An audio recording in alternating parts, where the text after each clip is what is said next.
Y'all good? Yeah. All right, say that. Welcome to another episode of a Piece of Knowledge podcast.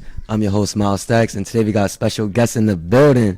We got a different era podcast. We got my guys, Kels, my man's Chris on the end, and we also got Buku in the background. You know what I'm saying? So today we went out to, DC to go to the African American Museum, and I just want to ask you two first, starting it off.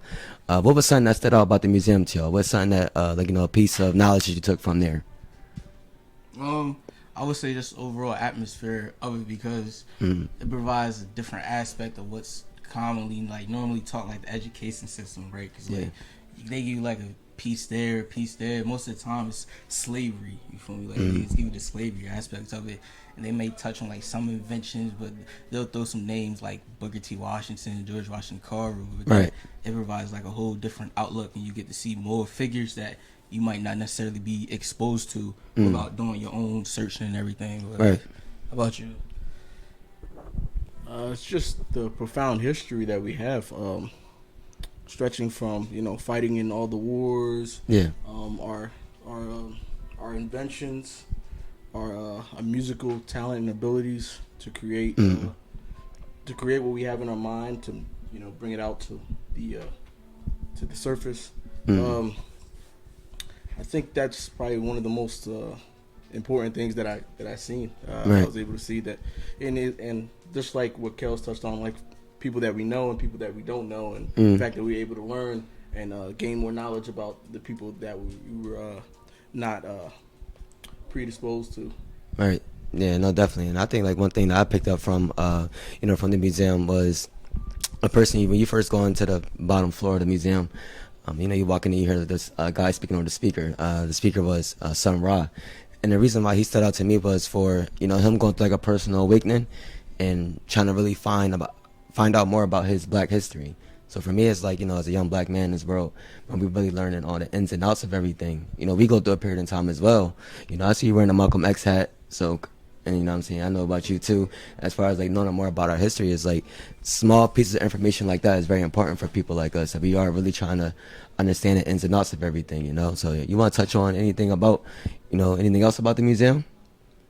Not necessarily the museum, but like you said, like finding out your own history. Something I do want to touch on is like Christian. Like a lot of like my understanding, my knowledge comes from my father per se, because like he instilled to me at like a young age is like understanding my place and who I am as a black man, right? Because like nobody, there's what they're gonna tell me I am and what I'm supposed to be, right? Whatever they say my story is, right? And the day is up to me to find out and discover, and from there build my own understanding of my place in this world. You feel me? Yeah. It's like they'll tell you this, they'll tell you that, and when you're taught something for so long, you start to believe it. You feel me? It's that idea of repetition, like get locked into your head until you go out and discover, and you gain that knowledge of self and realize this is who I am, this is where I stand, this is my place in this world, this is my place on this continent, everywhere. You feel me? Like I know Chris could probably touch on that as well. I learned when I first learned history. I learned it from the Haitian perspective of throughout the diaspora. Right. I had a vague knowledge of American history. It wasn't until I got to college because most of the history that I learned about American history was just surface level. Right. And which college was that, bro? This is the Delaware State University. State. Yes, sir. Yeah. All right, that's for that. Hype beast, my bad, it's a little too hype. For example, like learning in elementary school, like they superficially they would be like, Dr. Martin Luther King Jr. was good, right? And they would tell me as a kid, right? Malcolm X was bad. He was the opposite of Dr. King. Things like that, superficially. And it wasn't until I did my own research and I realized who these people were, and their contribution to our history. Right. I realized the truth. But that's only when you put it upon yourself to learn the knowledge. Right. Like someone can also open your eyes to something, but it's your job to go and do the research and learn more, because that's how you gain a true understanding. Right. And you want to touch on that Malcolm X part. what contributions do you think he was really trying to put into our community? Do you think, like you say, he's mentioned like in a bad light? And going off of what you're saying about doing the research, you know, since we have talks in the past before, I've done my more research on Malcolm X, and I've seen that he has, you know, he was really trying to put in a good game plan for us to, you know, be better as citizens in America and also be independent, sufficient thinkers. So, Yes, sir. What do you think? He touched on black economics, Mm. right? Controlling the economic portion of like the money that's coming into your community, building up black businesses, Yeah. controlling the politicians in your in your in your in your neighborhoods, in your communities. So a lot of that goes underlooked because nowadays they bring in politicians, right? We don't Yeah. have our own. They bring in these are politicians that are controlled by white people, and they come out during election day and they tell you what they're gonna do for you, even though these are all lies. Right. So he was like I said, a lot of what he was saying 60 years ago is a lot of what's still going on today. Right. In terms of realizing that not a lot has changed, right? And his message was like, you know, like the Honorable Elijah Muhammad, doing for self, building up our black communities, staying together, not there's a lot of difference in like religions that's very divisive amongst black people. Like if you're not Christian, if you're not a Muslim, there's always a difference. He was telling you like you're not catching hell because you're a Baptist or a Christian. You're catching hell because you're black. Right. So he was always teaching about that togetherness against a common enemy. That's good. And then, Kels, let me ask you this: is there any other black historical figure that you want to touch on? That's on your mind by anything? I would say primarily just recently I've been studying up a lot more on Fred Hampton and the understanding of how at the age of, I want to say 21 years old, he was able to build together, accomplish something that is really historical. Like it's of a magnitude that's hard to speak on, because think about it. He's just a simple kid from Chicago that's tired of getting beat on, tired of seeing his people in press. Right. So what he does, he joins the Black Panther Party. Not only does he join the Black Panther Party, he becomes a major figure, and quite frankly, he becomes the Black Panther Party of Chicago, because at just 21 years of age, he's organizing educational systems. You know, he's organizing welfare programs. He's organizing Feed the Children. You know, all these programs that a government is supposed to provide for their citizens if their citizens declare that they need help. Right. So when your own government is not there to assist you and you're looking for that assistance, here comes this young man taking it upon himself to declare that assistance. And another thing was his whole ideology struck out to me a lot more, just because it was like, because it's something I touched on with Chris about as well, the whole idea of classism as itself, how like class in itself can be a divider amongst people, because people will get to a certain level in their area and their wealth that they forget about what it might have been like to be lesser, if that makes sense, right? Like, it sounds off color, but for instance, I will have more in common with a poor white person than I will have in common with a rich black person, just for the simple fact that we may have the same experiences of those more aggressive police officers, right? Because at the end of the day, my color plays a major role, but then you also take into class. Like, I'm seeing different things when I go outside. My environment is different from the environment of someone who lives out in Beverly Hills or it's a nice suburbia. You know, so that's another aspect of it, and that's what something he was doing with the Rainbow Coalition, was he was ignoring the fact that we're white, they're Spanish, we're black, and said like we're all poor, right? We're all poor because of these economics and because of the politicians in play are not caring about the people of their city, of their state. Right. So why not let's try and do something about it? And so the whole idea of the Rainbow Coalition was coming together and try to fight against those factors that are oppressing us, and banding together and putting aside our race just for a moment, and realizing that if we can defeat this enemy, we could focus on something more later down the line. So that's someone who I've been reading up on, focusing on more is Brother Fred Hampton, Right. R.I.P. Yeah, rest in peace to Fred Hampton. And to follow up on that, though, do you think we still dealing with those same oppressions to this day, or like has things gotten better? Do you see progression in any parts of the government and their involvement with the civilians, anything like that, black or white? Do you see an improvement, or do you still think like we still dealing with a lot of the things from the 70s and 80s that's still like The only still around? The only remnants of improvement has to do with the simple fact of time. It is not as rampant or as I'm trying to think of the best word for it. It's not, because nowadays everything is like this. You feel me? Like the minute something goes on, first thing people do is they're printing their phones out. They're getting that visual. They're getting that story. They're getting that image out there. And so because of that, it's more of a deterrent. Right. Because like the closest thing we had to that back in the day is the Rodney King. You feel me? The Rodney King beatings was the first realistic video recording exposure of that. Like you get the images of the civil rights beatings, you get the images and the videos of the fire hoses being sprayed down, right? That's like the 60s, 70s. But to have something in the 90s go down, you're like, oh, they still won that case. You feel me? The Los Angeles Police Department still won that case.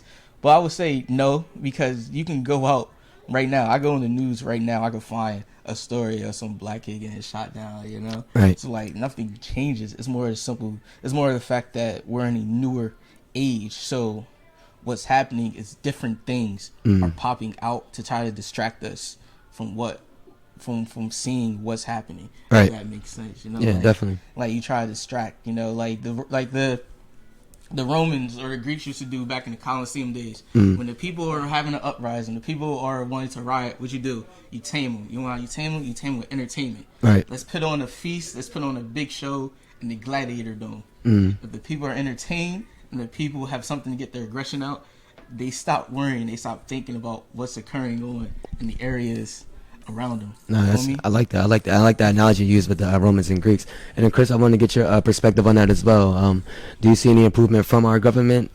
Really for black civilians, but also regular civilians as well. Do you see any improvement on how they deal with us and their plan? They so part. For the whole instance, you had the Biden. Our whole thing with the whole student loans movement. That getting canceled, or they trying to say, oh, we're gonna do this amount for this amount of people. So, what do you see what's going on? Well, me personally, I don't really see much change. Yeah. If I can listen to a video and I can hear about all these oppressive things from 60 years ago, and I can look today and I can still find those same things, that shows me not much has changed. But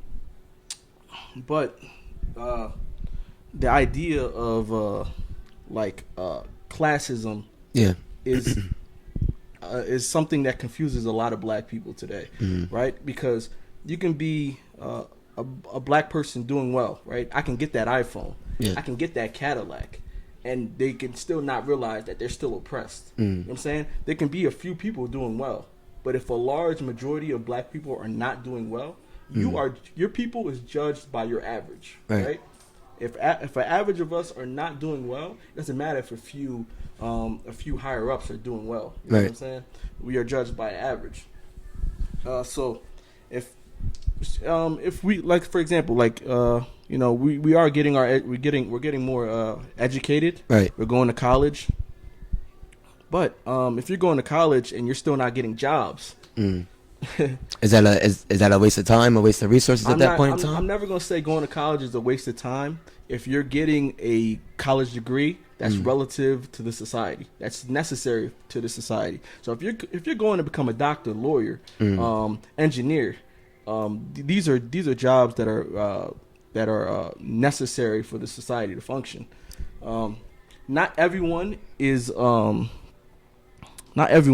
ready for college or have to go to college, because college is really about discipline. It's about doing what has to be done doing what needs to be done, when it needs to be done. A lot of kids are not disciplined enough to leave aside women partying or guys or something, distractions, because college can be a distraction.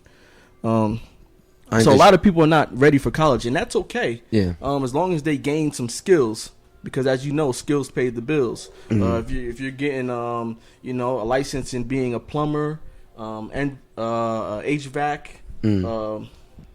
electrician, things like that. These are very honorable jobs that pay the bills, that can do the job for the society. Yeah, and then speaking on that too, you did mention a little bit about classism. I wanted to get your perspective on what is something that we can change in our mindset to have a better outlook at classism. So instead of us, seeing a bunch of us probably necessarily poor or middle class, how are we able to get that mindset of reaching to the top 1%?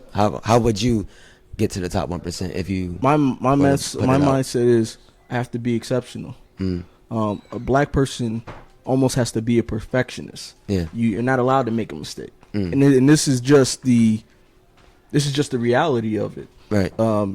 Because let's say a white person can go to jail, right? Serve their time, and in a sense they can be redeemed. Right. A black person can go to jail for the same crime, and that's held over their head. Not saying that it's not likely that a white person is not going to be able to get a job, Right. but it's going to be more difficult for a black person to get a job under the same circumstances, doing the same crime. So, like I said, black people almost have to be perfectionists, Right. Because we're judged off of the mistakes. So, to be exceptional, you can't make mistakes. I'm not saying you can't make minor mistakes. Yeah, but you but can't make big a one. mistake in which you're gonna have to pay or you're gonna have to serve time for. Right. And then also, you pass the mic to Kels real quick. I want to ask you this, Kels, about the distractions part that Chris touched on. How are some ways, that you deal with distractions? Like, what is something that you do? Is it going to the gym? Is it, going for a walk in the morning? What's some way for you to deal with distractions that's out here? A lot of it has to do with, it's going to sound a little cliche, but the whole idea of self-discipline. Right. Like, y'all know me. Like, I'm a very, disciplined, steadfast person. Like, if I say I commit myself to something, I commit myself to something. You feel me? Like, I never said I'm going to do something and not did it. Because, Right. my word is my bond. If I say I'm going to do something, I'm going to do it. If I say I'm going to accomplish something, I accomplish it. So, but on a more, I would say more level-headed field, it's just the idea of being aware of what I'm around. Like, if I know I'm around situations that may invoke this type of behavior, why not just avoid them altogether if you know you're not mentally there to, you feel me, the whole idea of peer pressure, whatever it gets to you, just avoid it. Right.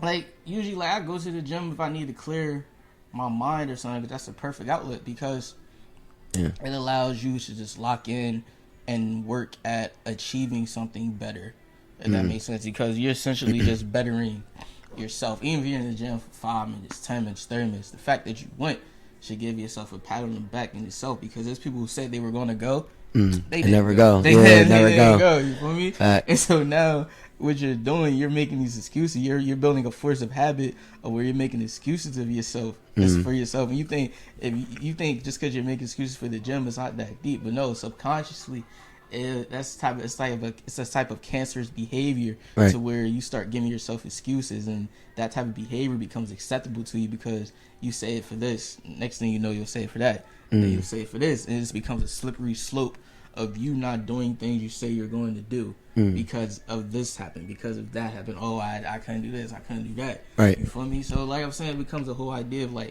self-discipline, hold yourself to a higher standard. Like something I tell Chris all the time is I hold no man higher than oneself. You feel me? And what does that mean? To me personally, that means, because this has to do on the aspect of quote unquote figureheads. Yeah. Prominent, popular figures in the world, the media is an example of this is the Honorable Elijah Muhammad, right? There is a point in time where there's a lot of controversy surrounded with him because there was some doings in the nation with women or whatever the case may be. The Nation of Islam? Yeah, the Nation of Islam. Okay. So my whole aspect of it was, at the end of the day, he's a man. Yeah. Right? I'm not going to hold him in a higher regard than I'm going to hold myself. Like, I'm not gonna view him as some figure that, oh, he can't do no wrong. That's not true. Right. You feel me? Because every man is a man. Every man has flaws. You feel me? That's why. When I say man, I don't mean just like men. I mean men and women. You feel me? When I say that we're like we're humans. Right. We're not perfect. You feel me? We was perfect. We want to be humans. Right. So when I say I hold no man higher than oneself, it's like I'm not pinning it past anybody for doing something if I know that I'm capable of doing it myself, if that makes sense. Like, I don't hold nobody in a higher light because they breathe the same air I breathe, they eat the same food I eat, they bleed the same blood I bleed. You know, there's nothing special about them that where you think they're godlike, Right. in a sense. So let me ask you this then: do you believe that everybody is a celebrity because it means to be like celebrated? Do you believe people should have that mindset, or should they just keep that mindset of like, don't look at another person bigger than your own individual self? How would you, which one would you choose? Listen, everybody, let's celebrate our individual self. Let's celebrate our accomplishments. Let's do this. Let's do that. Or also say like, hey, this person right here may make more money, or they may be in the spotlight, they may be on TV or something like that, but they're not bigger than you individually. What I would say, well, it comes to this quote I heard before. It was the envy is the killer of joy. Okay. So essentially, what that's boiling down to is like, if you look at someone and you become envious and you want that, you're now limiting your own happiness because you're comparing it to them. Like, prime example is like the gym, right? Like, big thing in the gym, boom, you could bench 225. That's like a whole goal. Like, I wish. I wish. You want to hit 225. Yeah. After you hit the 225, you want to hit 315. So after you hit the 315, you want like 405. But what they don't talk about is those moments in between where you're struggling to do the 225. You look over, you see some dude doing 225 with shoulder press. Right. Now, one of two things can happen. That can deter you, and you're like, you slouch your head, you don't want to go no more. Or you like, bet. Let me keep going. Let me keep doing what I gotta do so I can achieve my goal. That person achieve their goals or whatever the case may be. Let me achieve mine. So like celebrate your own wins before you start focusing on someone else's, because you don't know that person's story. You don't know what that person did to get there. You can't control that person's narrative. All you're capable of controlling is what you're able of controlling your own self. So don't focus on what other people got going on. Don't focus on how he did that, how she did that, how she drives there. Don't worry about none of that. That does not pertain to you. It doesn't mean anything to you. You're simply using that as an excuse and viewing it as, well, there you got it. Like, example is like, people will get mad at someone for starting a clothing brand just because they didn't think of starting a clothing brand. Right. Like, why are you upset with your man because he had an idea and he's actually going out and accomplishing something he has an idea on? Something that's in his mind and that he's putting forth to actually like put it into the plan. Exactly. Put the action in the plan. Exactly. Like, if I'm putting forth effort to accomplish something that I said I want to accomplish, why are you envious of me because I'm doing something I said I would do? Or because you said you would do something, but you didn't take the steps. You weren't motivated enough. Like, you didn't have the self-discipline to commit to that goal. Right. And I'm gonna put the mic to Chris real quick and touching on what Kels was just saying. He talks to, he mentioned a lot about the self-discipline and how you celebrating the small wins and everything. Like, so let me ask you this: what's your thoughts on what Kels had just spoke on, and how do you do that about your daily life as well? First, about celebrating small wins, you should always, because before you reach the main objective, you have small objectives to accomplish, right? So you should always be happy and glad that you've gained one step further to your main goal, right? And in terms of being like people being like envious of you and things like that, what's your thoughts on that? My bad, I didn't mean to cut you off, but what's your thoughts on like what Kel just said, people being envious of you and not really want to supporting your dreams or not supporting the hard work that you're putting in to to make those dreams a reality? What you think about that, bro? Well, people who are like envious of me, I don't, they're not around me. Yeah, not for sure. That's real shit. The people that love me, the people that respect me, the people that appreciate me, the people that are always sending kind words to me. Those are the people that I have around me. The people that are always sending me random text messages, like my friends, like random text messages, always giving me words of encouragement. Those are the people that I have around me. Right. Those are the people that I think you should have around you if you're hoping to accomplish something greater than yourself. if you're hoping to accomplish something greater than yourself. I like envy. People who are envious, they just want like Kel said, they want to accomplish something, but they're not able to. So when they see you like out there accomplishing your goals, that's where envy comes from. Right. Part of it is they want to be like you, or they want to be in your position, or whatever the case may be. But that's usually where it stems from. Right. And I just hope that right there was a glimpse, to everybody who's going to eventually check y'all podcast out, if not now or in the future, a different era podcast, some intellectual young brothers right here, you know what I'm saying? Like, just looking at y'all, seriously, like, as I'm saying, me and Kel's met in college, me and Chris since grade school, elementary school. So it's like just seeing that progression in both of y'all, like seeing the men that y'all are today, the vision that y'all had back in the dorm rooms, and the conversations y'all had, just seeing that now all come into play, like to see us all growing and reaching those goals, those landmarks that we talked about years ago. You feel me? So I think it's good that y'all are now like letting the world know that, hey, we are two successful young black men, but we got a lot more to offer to y'all, like more than just what you see as an image. Like we have a lot more in here and a lot more in here that we can actually put out there for y'all. So, what I'm saying? When y'all do start, dropping everything, check out a different era podcast. Again, that's with Kels and Chris. Just as a little recap for y'all, like very intellectual young men right here. You know what I'm saying? I got let the people know. I say it again. I just say it again, but it's like seriously, like nah. But I catch up to what you said earlier, bro.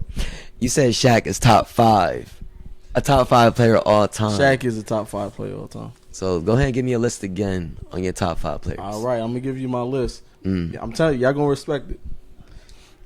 No order, but it's there's no order. No order. It's my that's a political. That's a political no statement. Right. So yeah. I got LeBron, MJ, Kobe, Shaq, Kareem. All right. And you have a top 5, Kels, or? I'm gonna tell you right now. My top 5 is controversial, but that's why it's called my top 5. All right, your top 5. Your opinion. All right. It's respected out here. Don't worry. Dirk Nowitzki, LeBron, Kareem. Yeah. I guess Jordan. You guess Jordan? I had this whole beef. What's up with you? All right, yeah. I'll let you finish. My bad. And then Shaq. All right. Well, the first thing I have to mention is, how do you have Dirk in your top 5? Is he the best European player? You think Jokic is better than Dirk? No. Dirk is top. I'm about to get violent. Hold on, bro. I'm gonna ask you this again. You must have misheard me or something. Like, so Jokic isn't a better European player than Dirk? He's not a better European player than Dirk. Listen, he just got a ring. He got 2 MVPs though. That's cool. Think of how many MVPs. How many MVPs does Allen Iverson have? He got 1. Okay. How many MVPs does Magic Johnson have? I don't know how many Magic Johnson has. He got 1. How many does he got? Magic Johnson has like 3 MVPs. How many MVPs does Steph Curry have? Steph Curry got 2. How many MVPs does Russell Westbrook have? 1. How many MVPs does James Harden have? 1. How many MVPs does Kevin Durant have? 1. How many MVPs does Derrick Rose have? 1. You see how many people who have MVPs? But you're missing I understand what you're saying, but like Derrick Rose is the youngest MVP in NBA history, so that's kind of like an impactful Kareem MVP. Abdul-Jabbar is the oldest MVP in NBA history. He was like 37, 38 around that time. He was like, he was old. Probably a little, yeah, all right, I know what you mean now. But the Jokic, but his MVP also has, with the 2 MVPs, and he give him the ring and the Finals MVP. It's like, all right, he 30 points, 20 rebounds, 10 assists in the Finals game. He's not even the best European in the league right now. Jokic is the best player in the league. I know what you meant. Jokic is the best player in the league right now. I got you. The best player in the league is LeBron. That's a whole different conversation. What? That's a whole different conversation. Chris, you think? You think Bron is the best player in the league, Chris? Without a doubt.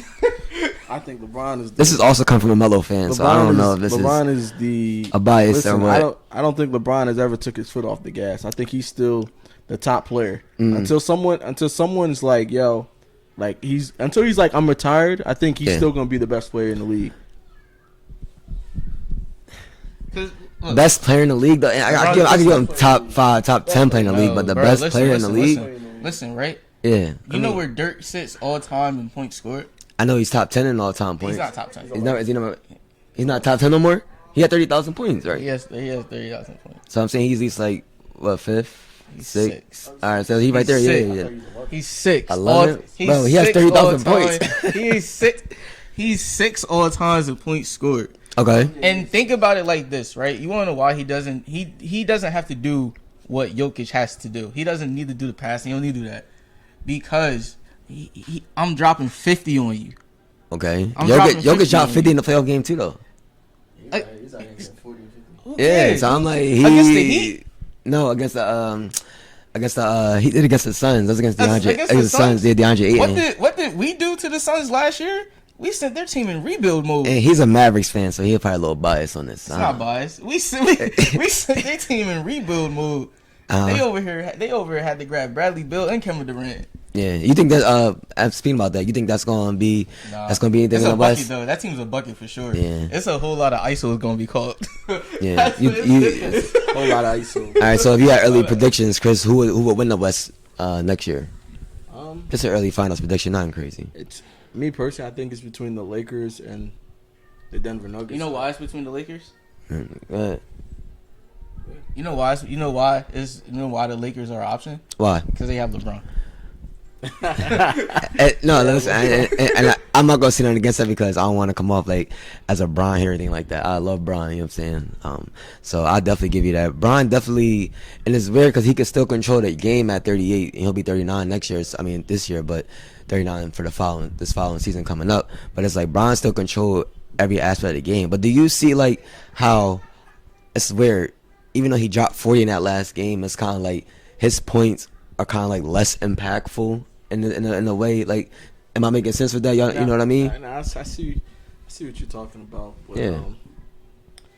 I think he just needs like a lot of the times they were up, like they were up in those games, and then they would just lose the lead, and they just start going downhill from there. But I really like. If they adjust a few things, I think they got a couple pieces. Yeah, they did. I think they can win. I think they can win the West. Okay. I really do. And any predictions for the East, or you still want to wait for the whole for the whole Lillard? You know, I gotta shout my Celtics out. So you know me, I'm running Celtics every day of the week. But anyway, I'm just saying, like, you want to wait until the Lillard thing plays out. You know, he might go to Miami, or you want to give your prediction in the East? I mean. Yeah, they might get Lillard, right? They might get the Heat might get Lillard, yeah. Might get him. Might get him. Miami's always going to be in the playoffs, and they can make a run. Yeah, you know, like even when I thought their guys needed to be healthy, like Tyler Hero, Victor Oladipo, they were still able to do it without them. Right, which is crazy, by the way. That is amazing within itself. Yeah. But Celtics, Celtics just. I thought for sure when I was watching the season, I thought for sure the Celtics were gonna go to the finals. I thought for sure. I'm like, yeah, this team's looking good and ready to go. I did too. And then you just especially when the Bucks got knocked out. Jaylen Brown trying to go left, he can't go left. They over here shutting him down. He cut his hand. That's our excuse. Cut his hand? Remember, he cut his hand on the vase before the playoffs started. That's the only excuse I'll give him. What I was alluding to earlier, Yeah. Giannis is over Jokic, but that's a different conversation altogether. Yeah. As the best European player in the league. You thought I was talking about Luka. I'm not. I'm being realistic here. Because Luka doesn't have MVP. Y'all can argue that. Blah, blah, blah, blah, blah. Whatever. See, the Giannis thing, I can't even argue with it. But this past season, I'll just give it to Jokic as being the best player. But overall, if it's probably like an overall pick, I'll pick Giannis probably. But I don't know. Jokic is like, he's just crazy, bro. It's really crazy about him. Realistically, right? The only thing that Jokic can do that Giannis can't do is shoot. But even that is like. But he also gives you 9 to 10 assists a game. It's like. You don't have to do that when I'm dropping 40 every night. But he give you 40 and 10 assists. He's not giving you 40 and 10 assists. He'll give you like 30 and 10 assists. He's done it. Giannis can't give you 40 and 10 assists. Giannis could give you 40, Giannis 20 rebounds, and 10 assists. You know how Giannis be coming down the lane? He coming down, hey, dunking on you. You know what he's going to do? Yeah. Like, you know what he's going to do. He's not going to shoot it. They're still not stopping it, though. But, all right, last thing about that was, it was just, I don't know. I could see Jokic, as he's building his resume of his career, I wouldn't be surprised if it eventually comes to the point in time. Jokic is the best European player of all time. Right now, Dirk can hold the title for that. I'll give you that because I respect their Hall of Famer, 6 all time on the scoring list. So it's like, all right, we'll give you that credit right now. But Jokic is definitely on that path right now to be eventually the best European player of all time. And if Jokic becomes the best European player of all time, he won't. I'll start being like, he's not even the best foreigner of all time. The best foreigner of all time is Hakeem Olajuwon.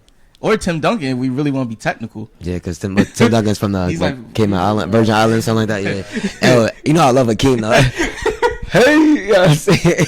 But Hakeem is definitely, he's in my top 5, all-time starting lineups because it's, just everything he could do at that center position. He could defend, be in the post, score, everything. So it's, I love Hakeem when it comes to that. So I like that as well. I'm going to say this about Jokic because I usually don't talk about Jokic for obvious reasons. Why. But I'll say this. Best 15, number 15 in Nuggets history. Sorry, Melo. My bad, bro. Go ahead. Nah, that was crazy. That was crazy. It's a conversation if you want to have it, but I thought we talked about it just off camera. Well, anyways, you're right. I'm gonna keep that in now. I just got shocked. Anyways, the thing I'm gonna say about Jokic is, he doesn't really look like he enjoys the game of basketball. I think he likes to do whatever he does off season. Yeah. And then he just back to business as usual. He really doesn't. I really think he's a part-time basketball player that happens to play all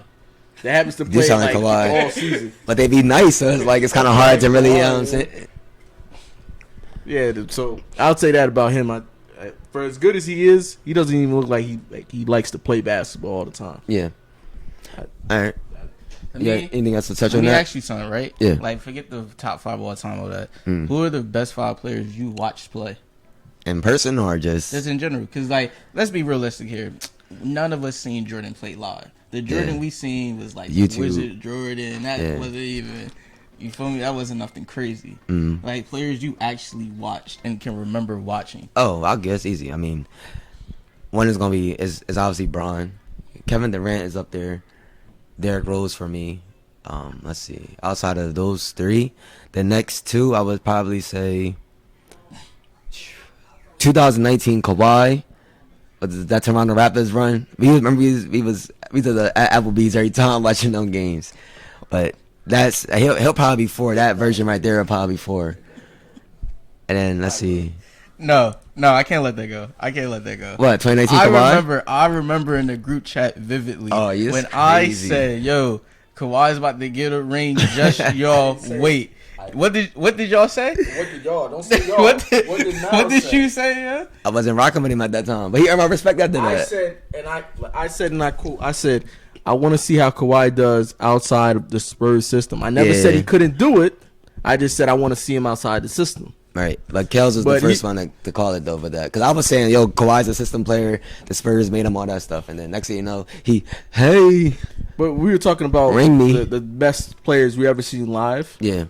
I got to see Kawhi Leonard on the Spurs. I got to see him. I got to see D Rose. Yeah. I think those are the best 2 that I got to see, and I just got to see Joel Embiid. Well, last year, then the year before. We got to see Joel Embiid. I would say Joel and Jokic. And we seen Bulls close out the 4th quarter. That was a good game. That was a real good game. That was nice. Yeah. Yo, Jokic hit this crazy ass dive. Jeff Green flew. Fast break. Hey, fact. That was crazy. You got top 5 for that? I would say the top 5 players I've watched, actually watched, not just the old school player. Obviously, everyone's list gonna have LeBron on it. It's LeBron. It'll probably be LeBron, Dirk, AI, Kobe, and then a little controversial here. Michael Beasley. Oh my gosh. This nigga's crazy.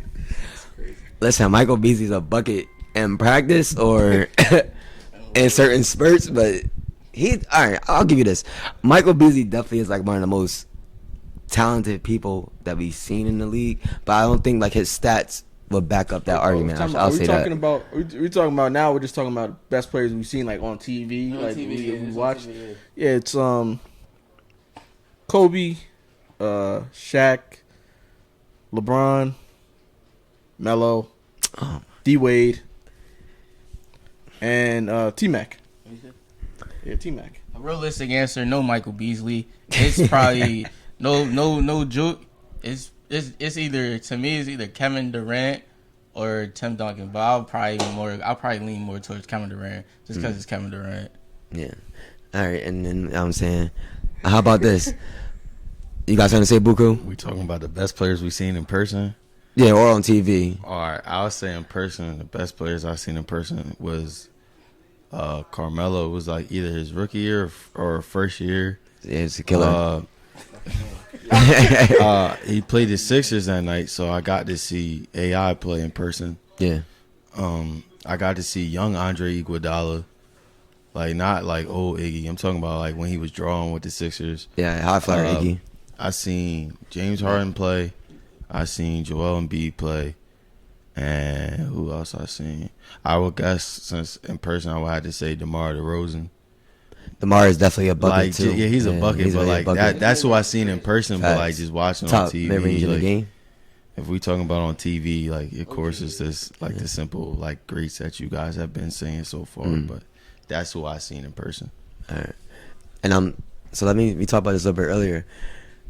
The GOAT in football. So how do you want to break this down? Do you want to have the quarterback separate from the greatest of all time in football, or you want to include the quarterback in that conversation? We should do Oh, speaking to the mic, bro. Oh, I think we should do the best by positions. I think because if we're talking By about position? by position, like if we. No, I'm not. That's talking 11 about, positions, I'm bro. not talking about, we naming I'm linemen. not talking about linemen. I'm talking Richie about Incognito, I'm back talking guard. Oh, that's crazy. I'm talking about like the major That's ones. crazy. I'm talking about the major ones like wide receiver, quarterback, running back. If you want to do corner, that's cool. Safety, that's cool. Yeah. You feel me? All right, well, I'm going to ask you this then. You think Brady's the greatest of all time, or is Absolutely. it greatest quarterback of all time? Greatest quarterback of all time, without question. Okay, and Kels, you For say now. Who coming up, Kels? What? Mahomes? That light skinned boy over in Kansas City, number 15? Yeah. He different. Because let me tell you, right? Chris and I talk about it all the time. He's about to do to the league what the Patriots is doing. You know how Brady was literally gatekeeping? Yeah. Mahomes about to gatekeep. Because what happens, right? They said, bet, Brady left. This is up for grabs. We can start winning.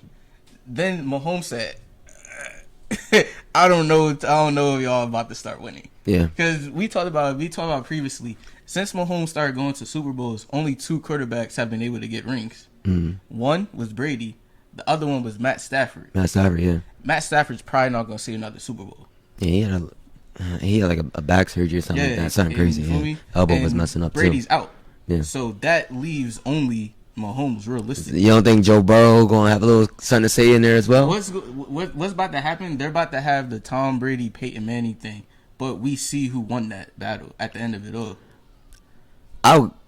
I mean, Joe Burrow, he's 3-1 against Mahomes in the last 4 games. I mean, Mahomes did win the playoff game, which is the more important one. But I say Joe Burrow and the Bengals, they have something to say at least making it competitive enough for Mahomes. No, because like there's this thing, right? There's this for whatever reason, there's this Josh Allen Patty debate. That's not even close. I don't know why that's even a debate for real. That's not even Josh close. Allen, he got that. Like the I ain't gonna say it. The closest gap is really Joe Burrow's for real. Yeah. Yeah, I would agree. Like what you said, Kels. They probably are gonna do like that whole Manning versus Brady thing. Like Mahomes probably gonna win it. Like he gonna probably be at the end of his career up there with Brady. I don't know if he's gonna surpass him. Yeah, 7 rings that's kind of That's crazy. that's more than any franchise. So it's kind of you have to argue that, John. insane. Yeah. So but like coming back down to it, like Burrow, I feel like he might get 1 or 2. Like if we being real, but like people talking about Josh Allen being up there in the debate or whatnot, like don't get me wrong, regular season that man is a dog. It's like every time he gets to the big game, AFC Championship, something happens, like or like it's a gunslinging battle and he always loses it. Right. So, And I mean, when you play football, it's kind of like everything is the pressure is there and the field feels condensed, and it's like those same reads that might have been open in the regular season now the team done study film and they done got the tendencies on Stephon Diggs and Gabriel Davis, so they taking out your primary, second, and probably a third option on some plays. So it's like what you see, like what you especially see during those playoff games is like those teams have pretty good defenses. So like now he's playing against those teams with pretty good defenses, and like I feel like sometimes he's choking. But like if we doing like quarterback debates or like greatest of all time, like athletically, I mean I would say Mike Vick or like Lamar Jackson, if he continues on the path athletically, is the greatest. But intellectually, it would have to be Brady, because just how he dissects the game or whatever. It hurts me to say, because like I really don't even like Brady like that. Yeah. But like intellectually, you see him, like he knows the game. To be able to play that long just because you know the game so well, like he's intellectually and like just accomplished the greatest. But athletically, I would have to say it's Mike Vick, just because of the things he did before he got locked up. And even when he came back, he still had a brief stint of like him showing like, hey, look, I still got it after being locked up. Yeah. If we doing running backs, I'm going to have to go with my GOAT, LaDainian Tomlinson. LT, yeah. Like, yeah. I believe for me, he's probably like, if he's not the GOAT in everybody's book, I can understand that. But like for me, like just to see the things he did, especially on the teams that he was on, like especially breaking the rushing record and the touchdown record, like I think he's definitely up there. Yeah. Receiver, ooh, that's tough. That's really tough. But like, I mean, It's Jerry Rice, bro. It's not. I mean, it's not the but top. like, no. The reason I'm saying it's tough. Or Randy Moss is one. Yeah, that's what I was saying. Yeah, I was going to go with those. Like, yeah, I was going with those two. No, that 6-year stint by AB was crazy. Don't get me wrong. But like. Yeah, AB definitely top 5 all but time. like, It's no debate. but Jerry Rice got the hardware, so if that's the case, then it would be Jerry Rice. But like, also at the same time, like Randy Moss, just the stuff he has done at the same time. So you can go back and forth with those two. Corner, like I feel like this is no debate. Like no debate is Dion, bro. Dion, I think like sure. It's prime time, like bro, like everybody like try to emulate they swag and stuff. Like growing up off of Dion, you could say like a far second, probably like Darrell Revis or Champ somebody, Bailey. like Champ Bailey, like people like that. Safety, really only two. And Reed, Jordan Potmalo. Yeah. I mean, if you gonna go, you could say like Ronnie Lott or something, like a head buster or whatever. But like that's what I'll go with. Linebacker, I'll probably go with Ray Lewis or like Junior Seau, people like that in that time period. Like that's who I would go with. Like not even trying to be controversial or whatnot. I'm just going back to Brady right quick. I'm just gonna say, I say one touch on it. Let's say one cut. When he came to my Bucks, I was extremely happy.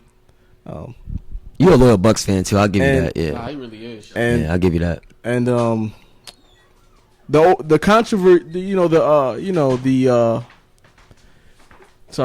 idea that was always floated around, which was can he do it without Belichick, right? Because they're like, oh, he's a system player, similar to how we were just talking about Kawhi. Can he do it outside of the Belichick system? And the fact that he was able to do it and not just do it, but do it in his first year against Patty Mahomes, I think for his 7th, I think that's just icing on the cake. People act like Tom Brady went and rebuilt the Jaguars. He went to the Bucks when they already had Chris Godwin, Mike Evans, Shaquille Barnett. Who else? Levante David. They drafted Devin White, Jean Pierre Paul, Antoine Winfield Jr. They act like they had a whole team. Like really. The worst part of that team was the quarterback, and they fixed it with the greatest quarterback. They're supposed to win. In that argument, it would make sense. Yeah. He played every playoff game away. He even played against the Redskins don't count, bro. He played every playoff game away. He even played against Saints. He played against the Saints. He played against the Packers, and he beat both of those top quarterbacks away. And I'm gonna say this: I'm a huge Aaron Rodgers fan, but I think it comes to a point in time where everybody sees that Aaron Rodgers just folds in the playoffs. Like how you have the 1 seed. You just fold in the playoffs. So you still have to win those games. But and Brady's defense is like, listen, I beat the best quarterbacks in the AFC, then I went to the NFC and I beat the top dogs in that first year. So it's like I can't really argue that with Brady. But I'm like just an Aaron Rodgers fan. It's like Aaron Rodgers, listen, you in the Jets this year. it's kind of like, damn, bro. Like, you had your opportunity in Green Bay to really get another ring, and it's like I don't see it in the Jets. But Also, I just want to say Patrick Mahomes should really have 3 rings. That championship game, like against the Patriots, yeah, nah, Bulls outside. that was nah. Think it bro. was rigged. That was rigged. That was rigged. That was rigged. bro. Vegas calling down. My man should really have 3 right now. Yeah.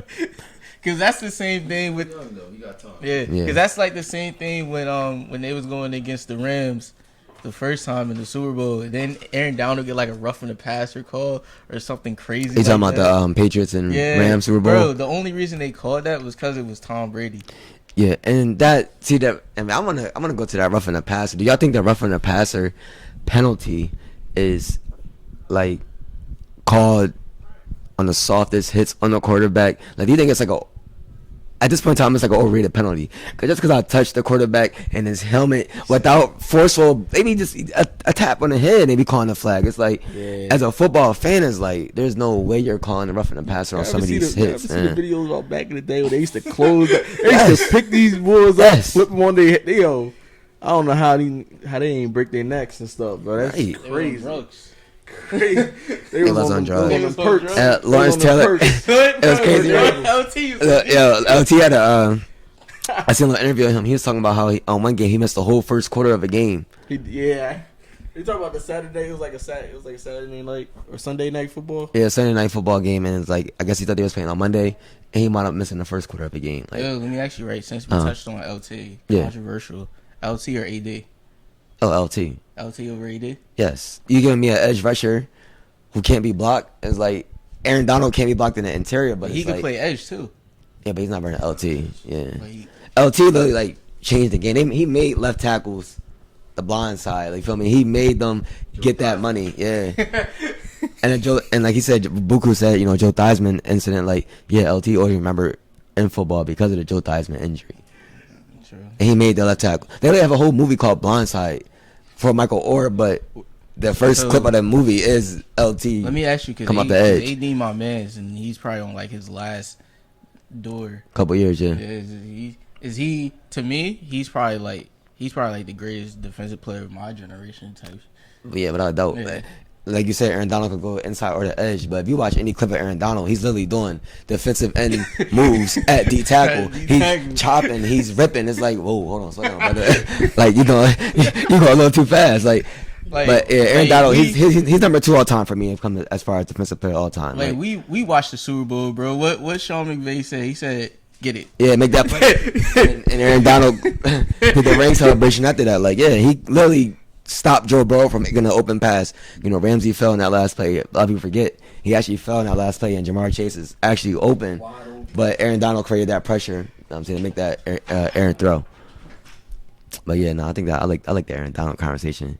He's really different though. Yeah, bro. Because he's undersized. Yeah, he do. Yeah, he do. Undersized. I think it gives him an advantage because he be getting under the chest plate of the offensive lineman. We show it out the way. It's crazy because he's probably like 6 feet, 6'1" or something. Yeah. That's what I'm saying. He like 200. He like 285, 300 pounds type. He got abs as a D tackle. Yeah, Aaron Donald different, but Calais Campbell like 6'7"? He like 6'8", 6'7", 6'8". That's bro, crazy, bro. Yeah, but it comes to a disadvantage is probably being a DN, come off the edge, being a 6'8" person. Because how tall is Bosa? Not the older one, the younger one. Nick Bosa is a beast too. What is Nick? He probably not old. How tall is Nick? Nick's like probably like 6'3", 6'5". Yeah, probably 6'3" to 6'5" into that area. Cause ain't Joey like 6'7"? Nah, he might be like 6'5", 6'6". He probably a little bit bigger, but I mean, like, but Joey Bosa, he's had a little bit more injuries, so that kind of. I mean, Nick Bosa did tear his ACL. Linebacker anyway, I think. Well, because they had got Khalil Mack, it kind of got like a overcrowded front areas. They trying to find a way to get him on the field as much as possible. And I want to keep this in the GOAT conversation. Who's the GOAT UFC fighter? Is there a debate in there? Or is this... No, there's no debate. No. It's John Jones. Because let me tell you, right, as someone who's been watching MMA for like all my life, for real. Yeah. We've never seen anything like John Jones because his ability to just dissect and inflict maximum effort upon his opponent, which the opponent can't really do anything. It's just like, wow. Yeah. Like, we've had our George St. Pierre's, we had our Anderson Silvas. Those fighters are cool. George St. Pierre has a better resume than Anderson Silva, but John Jones has a better resume than all of them because John Jones probably been in like 26, 27 fights or something like that. I want to say 15 of them have been championship fights. Yeah, he had 14 or 15 like title defense. Right? Something crazy, like right? Yeah. The majority of his fights have been title defenses, and majority of his beginning fights were against top contenders. Like his first belt reign was against Shogun. After he beat Shogun, he beats, I want to say, Lyoto Machida. Then he beats Vitor Belfort. Then he beats Rampage. Then he beats Rashad Evans. These aren't slouches. Right. Like, these are former champions that he's just demolishing with little to no effort. Yeah. Like, the closest, like, the hardest fight he's had up to that point was Alexander Gustafsson. He redeemed that. Because his next fight against Gustafsson, he finished him. Like, and him and DC gave us one of the best rivalries it's one of the top best rivalries we'll ever see in MMA, because they actually hated each other. Right. It wasn't like they weren't pretending, yo. They actually hated each other. Right. And they're just now getting cool. You feel me? Yeah, I think DC had to eventually ex-file. Yeah, this man just got my number. Yeah, like that's a sick thing, because like no matter how much effort, no matter what you do, he really like, I'm gonna win, bro. Yeah. Like, I got your number. Like, imagine that. Right. Like, that's how the Jazz felt about Michael. Like, Yeah, he's just a better player. Like, he's just a better overall athlete. Yeah. And then, Chris, I'm gonna ask you this: who's the greatest footballer, soccer player of all time in your eyes? That's all. In my eyes. Yeah, in your eyes, bro. Your opinion. In my eyes, it's Cristiano Ronaldo. But not to take away anything from Messi. Messi's a genius. Everybody knows he can just take the ball, score a goal quickly, no problem. But it's always a constant debate. You know what I'm saying? It's just basically your taste of football. Some people like the pass, the tiki taka. That's what they call tiki taka style football, which Messi personifies. Him, Xavi, Andres Iniesta, those guys, they used to play in that Barca team. Right. But for me, like I said, it's Cristiano Ronaldo. I think in terms of his ability, I think he's like a machine. It's like nothing you've ever seen before. You know what I'm saying? Like, in his at the peak of his powers, he was just like I really if you ever get a chance to just go on YouTube, if you're ever on YouTube, look at that like 09 Manchester United season. 08-09 Manchester United season. I think he was just magnificent. Like, I think he scored maybe 42 goals in all competitions. But he was just, man, he would just do something like the free kicks, the headers, the left foot, right foot, doesn't matter. And then when he gets to Real Madrid, he's just on like another level. Yeah, goal scoring machine. Yeah, he's a machine. Yeah, I mean, at one point in time, I did agree with you that Ronaldo was better than Messi all time. But I think Messi, winning that World Cup, that kind of like separates the two in that aspect. If you wanted to argue that Messi is the best player all time, the World Cup would be like my argument. Like, he got the World Cup against France, but he just won the previous World Cup, so it's like he didn't beat like a slouch team or nothing like that. Yeah. I mean, people say he might be elite. Like, he's talking to me a little about it's probably rigged because they're out in Saudi Arabia, whatever the case is, or was it Dubai? It was one of them, right? Saudi Arabia or Dubai? Qatar. The oil money out there definitely probably influenced the game a little bit. But Messi was like, I think that World Cup kind of separates him and Ronaldo. Because you talk about Ronaldo having a crazy goal scoring season. I think Messi one season had 91 goals in all competitions in that 1 year. Remember? Yeah, 91 goals. Yeah. So that was like 2012. Yeah, 2012-13 season. So it's like Messi is there, but the whole goal scoring. Then I think Ronaldo has 5 Champions Leagues, if I'm not mistaken. Yeah. So I think that's probably the most. Messi has 4. Yeah, Messi has 4. Ronaldo has. It's just now that a lot of his Real Madrid teammates tied him with 5. Yeah, Toni Kroos, Modric. Yeah, a lot of them, because they were all missing one because he had one with Manchester United. Yeah. All right. So I think that's always gonna be a debate between Ronaldo and Messi, but yeah, it's just. But in your personal preference, I respect the Ronaldo. But I'd say this: they are the 2 best that I've ever seen. Oh yeah. I think, but everyone has their taste. If you ask a older person in their 70s, they're gonna say Pele. If you ask somebody in their 40s, 50s, they're gonna say Maradona. Yeah. But if you ask their like me in their mid 20s, you're gonna say Cristiano Ronaldo and Lionel Messi. Yeah. It's just like I said. It's just who you grew up watching and your taste in football. Right. All right, yeah, I like that. I like the argument. And the last thing on the whole GOAT conversation, do you believe that Serena Williams is the greatest woman tennis player of all time, or is there an argument for anybody else out there when it comes to that, or you don't believe? I'd say the top three. I'd say Serena, Venus, and Billie Jean. I think those are the like people forget, like, before Serena, Venus was dominating. I'm talking about the Grand Slams. She was doing the thing, and then she just had a sister that just so happened to be a little bit better. You know what I'm saying? Which is nothing to take away, because she's great in her own right. Venus, two of the greatest of all time. Yeah. How about you, Kels? You got any opinion on the best woman tennis player of all time? Serena. Yeah. I'll be trying to be a little controversial, but I that's guess. all I ever seen. Like, I just recently got into tennis just because, I gotta watch it to gamble on it. But hey, listen, FanDuel, we need the sponsorship. We need the sponsorship, man. We need the FanDuel sponsorship. Yeah. But other than that, like, my experience has always been with the Williams sisters. You feel me? Like, two black girls from Compton playing tennis. Right. Who doesn't want to support that? Being an inner city kid yourself. You feel me? It provides like a whole different outlook. It'd be like, because it's sort of like golf, what is considered a predominantly white sport, to see two people, not just one, but two people of color come in and dominate. It's like, what did Tiger call itself, like a compilation or something crazy, some weird? I cause at the museum earlier, I seen that thing. I was like, what the fuck is that? Like, I'm not going to, I can't say that word. I don't even know that what he was calling himself as. Like, why didn't he just identify as a black male? But I think he was trying to like represent his Asian or heritage, white side, his heritage and stuff like that. So I mean, when you mix, why not? You got something that's like significant to you, like I was like black and like from Taiwan or something like that. You know, like I'll mention it, like, you feel me? Because I have two cultures. You know what I'm saying? Yeah. Like, I'm not just limited to one. That's like, that's like with anything. You could represent something that mean a lot to you. Why not represent it? Right, and I did see like his significance even wasn't for just strictly black. It was also for like multicultural impact for the whole world. Like, he was really just bringing that, I guess, to light. I guess I was just more so being accepted in the world at that time as well. So sports is also like a huge gateway for that type of thing. Showing like a huge multicultural impact it can have for everybody. So, shout out Tiger, I guess. Shout out Tiger. Yeah, shout out Tiger. Greatest golf player of all time, no argument.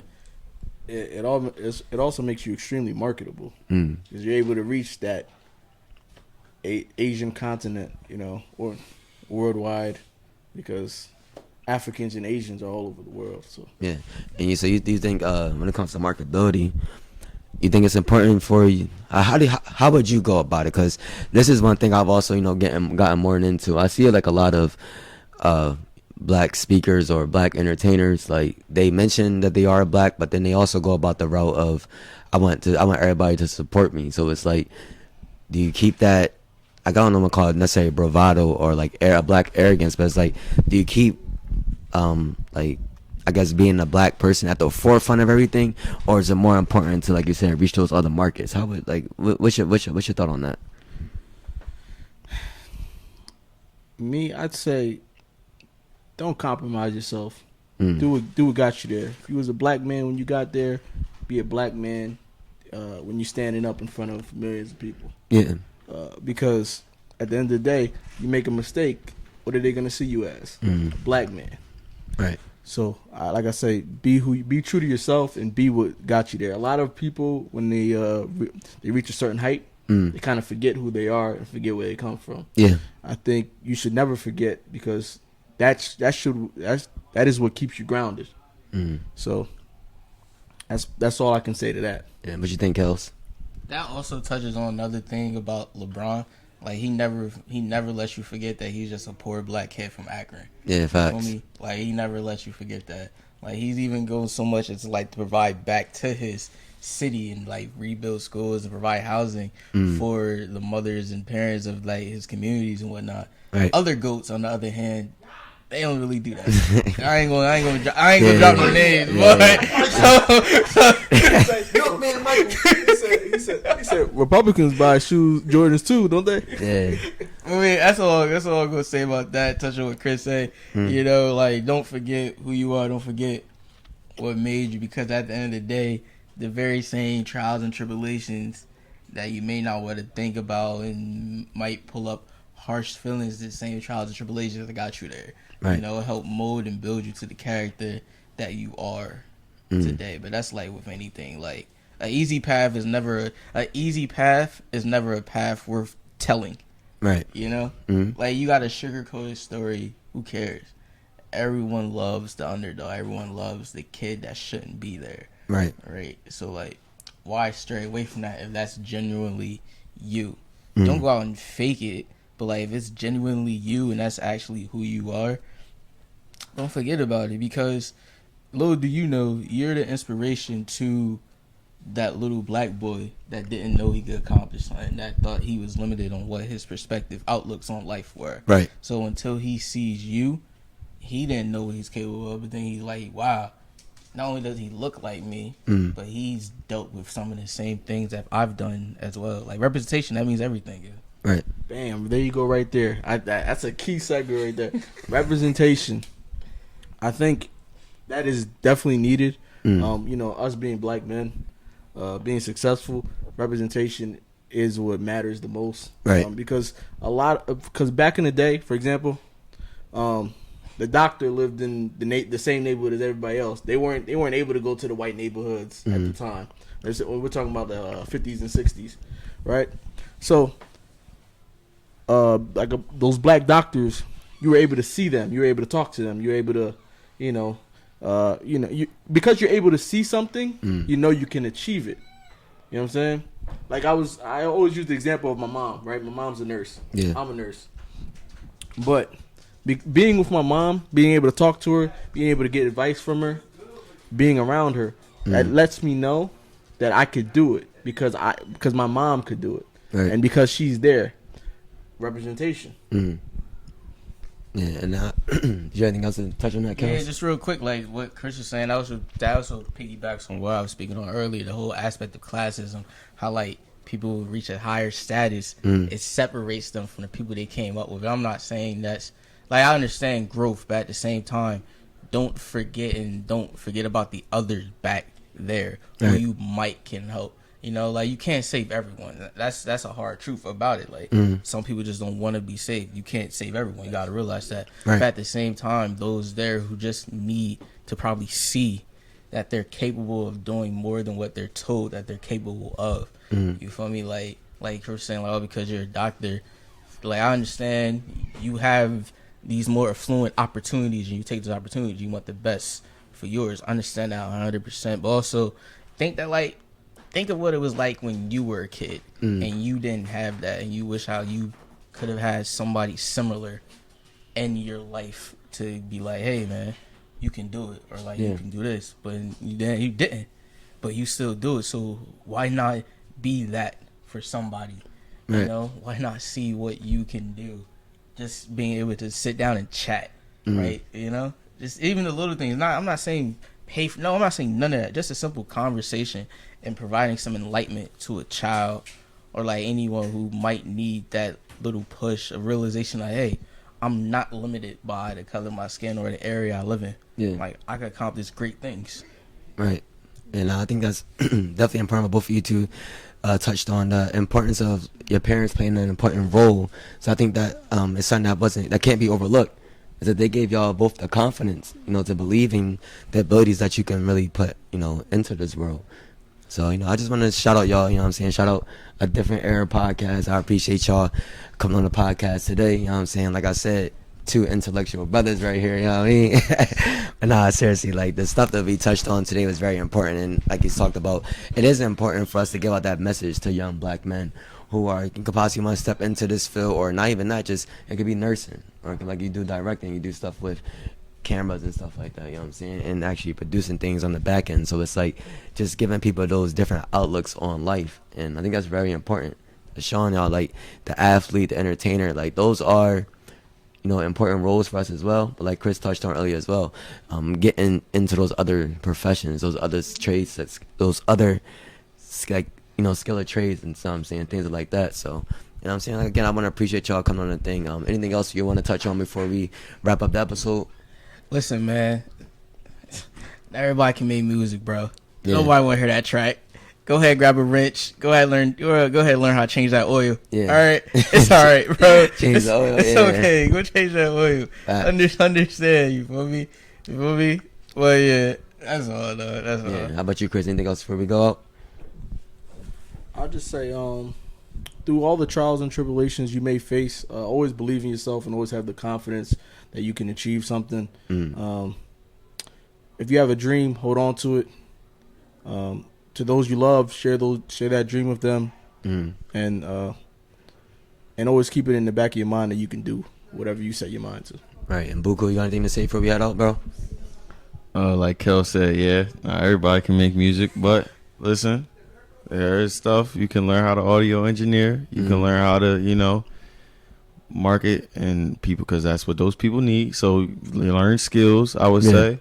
What Chris said, you got a dream. Only person holding you back is yourself. If you don't think you can, then you can't. Right. I remember one of my coaches used to say, you either won't or you can't. Either you're holding yourself back or you actually can't do it. Right. And a lot of the times is that people won't do it. So you're your biggest enemy, you're your biggest critic, you're your only person holding you back. A lot of you guys can actually do a lot of things that you want to accomplish as long as you just stay steadfast, understand that not everything happens overnight, and the world could really be yours as long as you stay consistent. Right. You know what I'm saying? We'll just tie it on right now.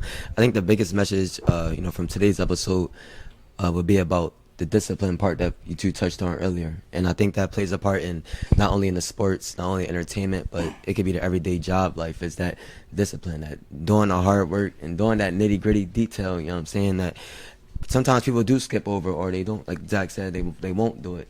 Or you might not be able to do it, but you won't really know until you actually try it. So I think that was really important for y'all two coming on today.